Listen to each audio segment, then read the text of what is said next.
మీ మోకాల నొప్పులకు ఎటువంటి సర్జరీ లేకుండా ఎపియాన్ పెయిన్ క్లినిక్ అందిస్తున్న అత్యాధునిక చికిత్స.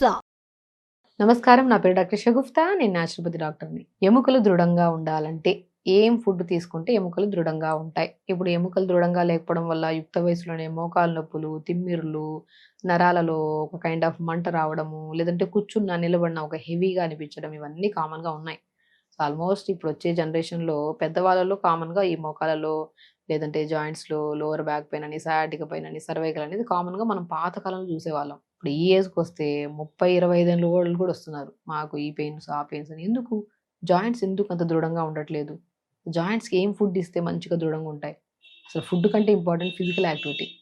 పొద్దున్నే మనము జాయింట్స్ హెల్తీగా ఉండాలి ఫర్ లైఫ్ టైం అంటే ప్రతిరోజు యోగా చేయాలి, ఫిజికల్ యాక్టివిటీ ఉండాలి. మనిషికి మార్నింగ్ లేచాక మొబిలిటీ లేకుండా అలా కూర్చొని ఉన్నాం అనుకోండి, తిన్న ఫుడ్ కూడా డైజెషన్ అవ్వదు.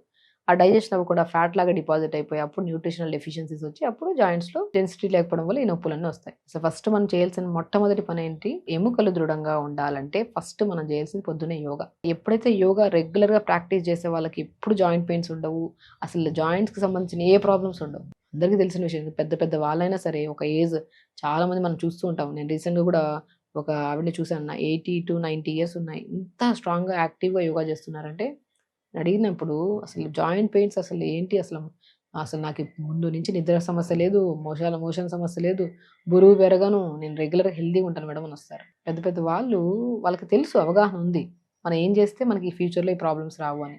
వాళ్ళు ముందు నుంచే ఇప్పుడు వచ్చినప్పుడు సమస్య వచ్చినప్పుడు వాళ్ళు తీర్చుకోవట్లే, వాళ్ళ సమస్య రావడానికి ముందే ఒక అవగాహనతో వాళ్ళ బాడీని అలా మెయింటైన్ చేస్తున్నారు కాబట్టి ఎముకలు దృఢంగా ఉన్నాయి వాళ్ళకి. మనం ఏం చేయాలి? యోగా అనేది బ్రహ్మాండంగా పనిచేస్తుంది, రెగ్యులర్ యోగా. అందులో కూడా మనం కొంతమందికి జాయింట్ పెయిన్స్ ఆల్రెడీ ఉన్నాయి. దానికి మనం ఏం చేయాలంటే, మనం కూర్చోలేకపోతే నిలబడి చైర్లో కూర్చొని యోగా చేసుకోండి. చిన్న చిన్న asanas, hand movements, leg movements. బరువు అధికంగా ఉన్నా కూడా ఎముకలు చాలా వీక్ అవుతూ ఉంటాయి. బరువు అధికంగా ఉంటే బరువు తగ్గించుకోవాలి, ఫిజికల్ యాక్టివిటీ రెగ్యులర్గా మార్నింగ్ చేయాలి. అండ్ ఫుడ్ విషయానికి వస్తే బెస్ట్ సూప్ అండి. ఎముకలు స్ట్రాంగ్గా ఉంటాయి. మనం ఏం చేయాలి? కుక్కర్ తీసుకోవాలి, కొద్దిగా మునగాకు వేయాలి, కొద్దిగా బచ్చల కూర వేయాలి, లేదంటే మెంతికూర ఉంటే మెంతికూర కూడా వేసుకోవచ్చు. మునక్కాయ ముక్కలు 4-5 ముక్కలు వేయాలి, పావు క్యారెట్ వేయాలి, పావు బీట్రూట్ వేయాలి, పావు టమాటా వేయాలి, సొరకాయ ముక్కలు 2-3 ముక్కలు వేయాలి. ఓకే, 2-3 మిరియాలు కూడా వేసుకోవచ్చు. ఒక 2 గ్లాసులు వాటర్ వేసి కుక్కర్ పెట్టేసేయండి. ఇంకా టేస్టీగా ఉంటే 2-3 వెల్లుల్లి కూడా వేసుకోవచ్చు. కాశ్మీరీ గార్లిక్ అని దొరుకుతాయి. నరాలకి చాలా మంచిది, కొలెస్ట్రాల్ ఎక్కువ ఉంటే కంట్రోల్ చేయడానికి, అండ్ జాయింట్స్కి చాలా మంచిది. కాశ్మీరీ గార్లిక్ అని వెల్లుల్లి రౌండ్గా ఎల్లో కలర్లో ఎద్దుంటాయి. దాన్ని 2-3 వేసేసుకొని 2 గ్లాసులు వాటర్ వేసి కుక్కర్ పెట్టేసేయాలి. 2 విజిల్స్ ఎంత దాన్ని దింపి బాగా స్మాష్ చేసేసండి. వీటిని అంత పిప్పంతా తీసేసండి. ఎంత మంచి స్మెల్ ఉంటుంది తెలుసా సూప్. అసలు తాగుతుంటే ఇంకా అసలు చాలా వరకు ఆకలి ఉండదు కొంతమందికి పెద్దవాళ్ళల్లో. ఈ సూప్ తాగితే ఆకలి పెరుగుతుంది. ఆకలి అంటే మనకి ఎంత అవసరమో అంతే తినేంత ఆకలి పెరుగుతుంది. And more nutrition. అసలు మీకు హెయిర్ ఫాల్ ఉండదు, కంటి సమస్యలు ఉండవు, కాన్స్టిపేషన్ ఉండదు, బరువు అధికంగా ఉంటే బరువు తగ్గుతాం. అండ్ జాయింట్స్ అయితే బ్రహ్మాండంగా దృఢంగా అవుతాయండి. ఎవరికైతే కాల్షియం డెఫిషియన్సీ ఉన్నా, ఐరన్ డెఫిషియన్సీ ఉన్నా, B12 డెఫిషియన్సీ ఉన్నా, డి విటమిన్ డెఫిషియన్సీ ఉన్నా కూడా ఎముకల్లో చాలా వీక్నెస్ ఉంటుంది. అది పెరగాలంటే ఒక బెస్ట్ సూప్ తాగాలి. ఆ సూపే ఇప్పుడు ఈజీ అండి.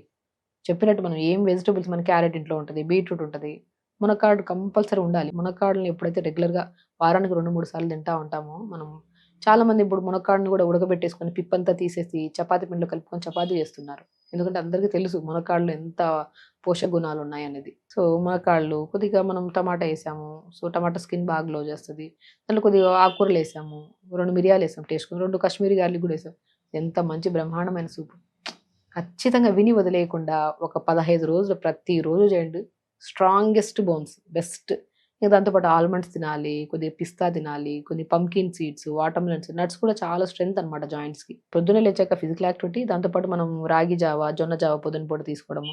అండ్ సూప్ 4-5 మధ్యలో ఈ ఆయిల్ ఫుడ్స్ అవి ఇవి తినే బదులు సూప్ చేసుకొని తింటే సరిపోద్ది. అంతే, సింపుల్ వే అండి. లైఫ్ స్టైల్ మార్చుకోవాలి. మనం తినే ఫుడ్‌లో టేస్ట్, జంక్ ఫుడ్స్ తింటే ఖచ్చితంగా యంగ్ ఏజ్‌లో కాదు కదా, అలా ఆల్మోస్ట్ చిన్న చిన్న వయసు ఉండే వాళ్ళలోనే వచ్చేస్తాయి నొప్పులు ఇవన్నీ. ఎముకలు అనేది స్ట్రాంగ్ ఉండాలంటే చిన్నప్పటి నుంచే ప్లాన్ చేయాలి. చిన్న పిల్లల దగ్గర నుంచే స్టార్ట్ చేయండి. సూప్స్ ఇవ్వడము, రాగి జావ ఇవ్వడం, నట్స్ ఇవ్వడము, రెగ్యులర్ ఫిజికల్ యాక్టివిటీ చేయడం. వాళ్ళకి ఫ్యూచర్‌లో ప్రాబ్లమే ఉండదు. ఒకవేళ యుక్త వయసులో ఈ వీడియో విన్నాక అయినా సరే అట్‌లీస్ట్ స్టార్ట్ చేయండి. పెద్దవాళ్ళైనా సరే స్టార్ట్ చేయండి. ఎందుకంటే ప్రాబ్లమ్ ఇంకా క్రానిక్ అయిపోయిందంటే మళ్ళీ సర్జరీస్ అవి ఇవి చేసుకొని మళ్ళీ ఇబ్బంది పడుతూ ఉంటాం. దానికి బదులు మనం ముందు నుంచే ప్లాన్ చేసుకొని ఇలా మంచి ఫుడ్ తినడం స్టార్ట్ చేస్తే అన్నీ సెట్ అయిపోతాయి. సో ఎముకలు దృఢంగా ఉండాలంటే ఏం చేయాలి? ఫస్ట్ మనం ఏం చేయాలి? ఫిజికల్ యాక్టివిటీ చేయాలి.